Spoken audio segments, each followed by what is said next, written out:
Thank you, Mr. Chairman, Mr. Baker, Ms. Gaddy, Mr. Roth, and Ms. Navaroli. You can consider your speech canceled during my time because you canceled mine. You see, you permanently banned my personal Twitter account, and it was my campaign account also. So let's talk about election interference, shall we? January 2nd, 2002, you permanently banned my Twitter account.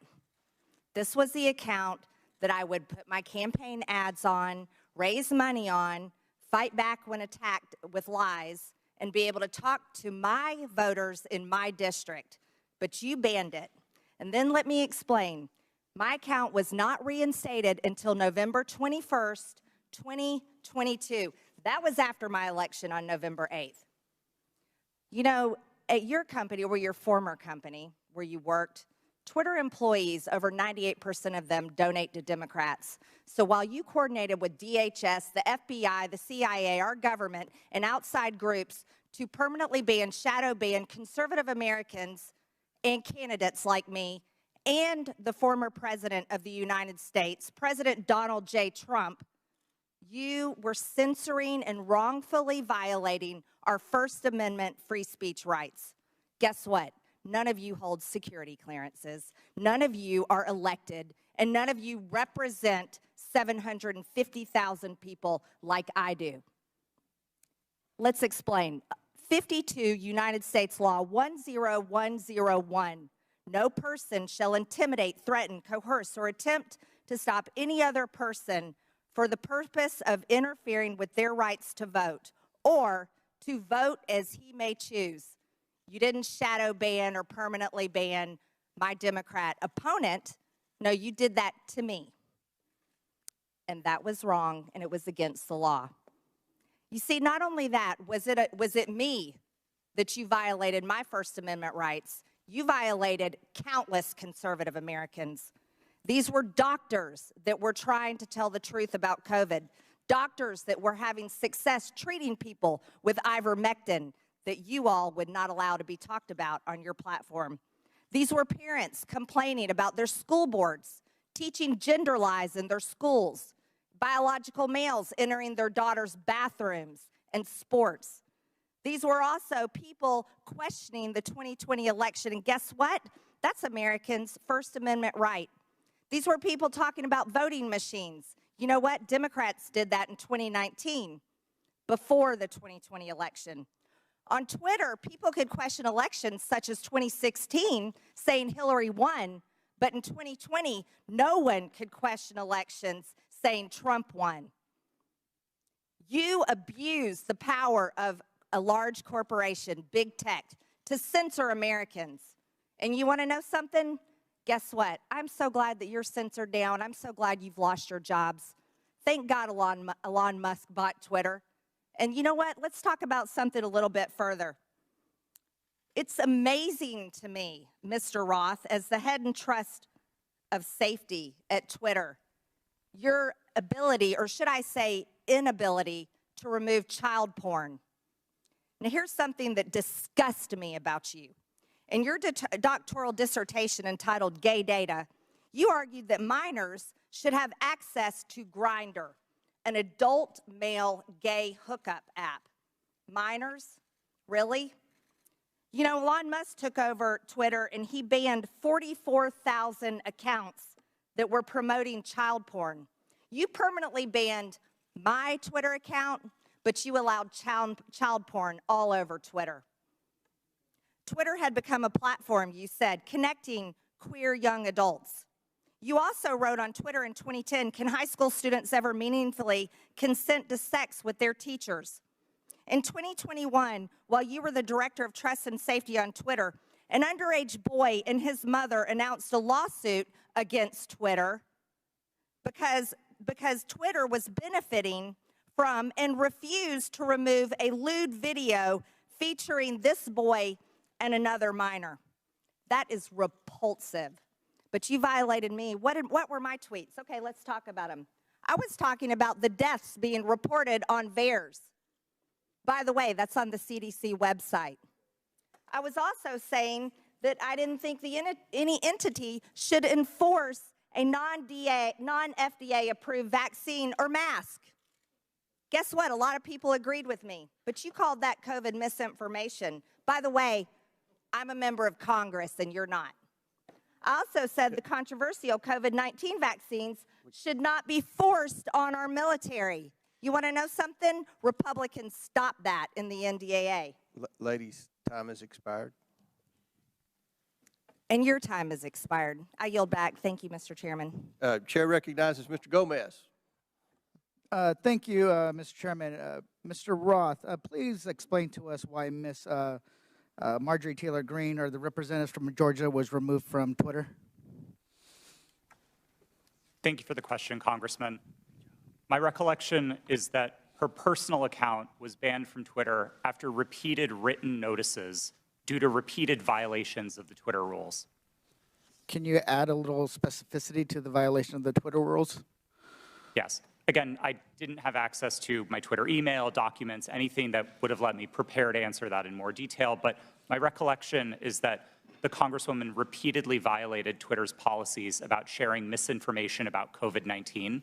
She received multiple written warnings about that conduct. She received multiple timeouts related to that conduct.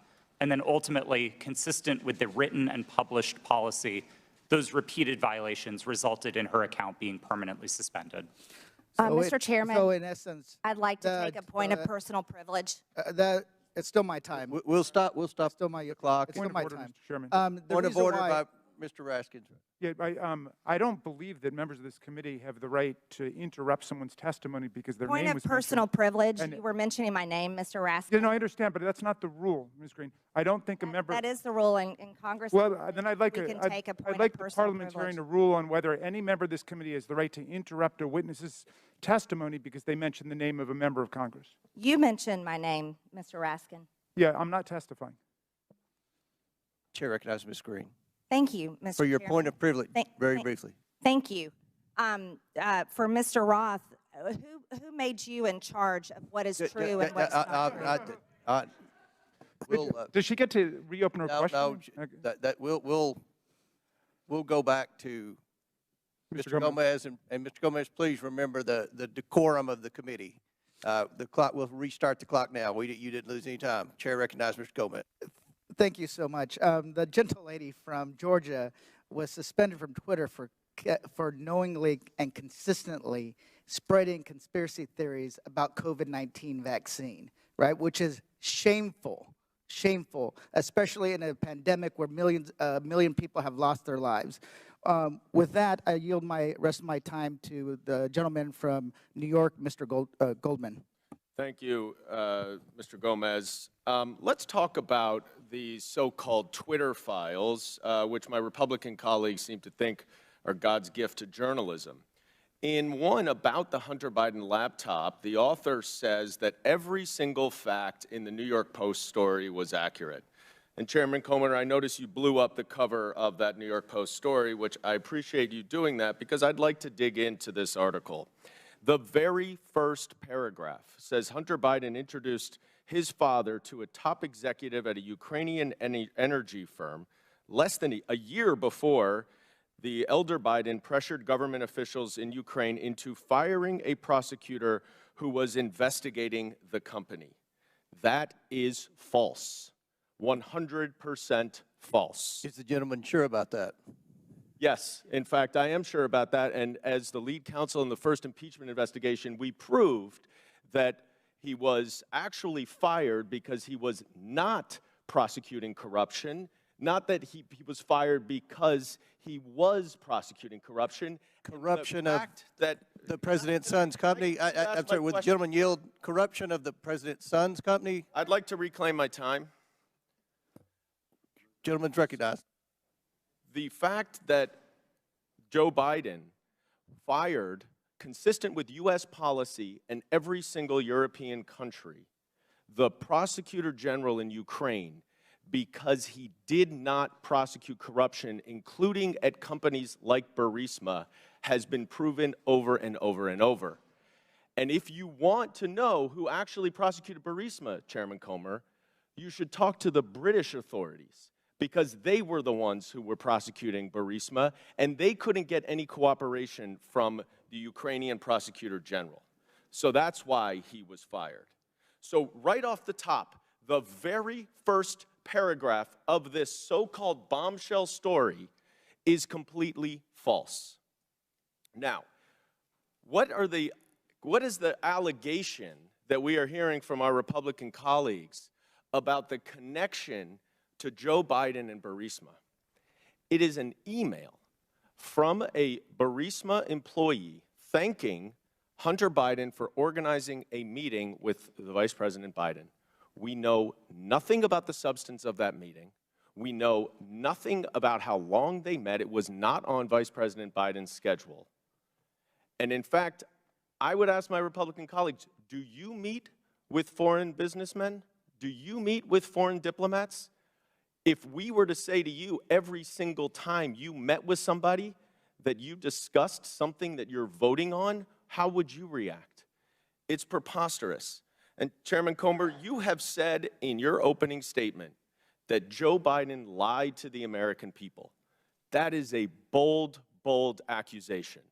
And so far, we've seen no actual evidence of any lies or any support for Joe Biden being involved in anything having to do with Ukraine other than promoting U.S. foreign policy. And I hope that you are not abusing the power as chairman of this committee, and that you are not wasting taxpayer dollars on a fishing expedition into a civilian child of a president for political purposes. I yield back. The gentleman yield to a quick question. You don't have to. It's your choice.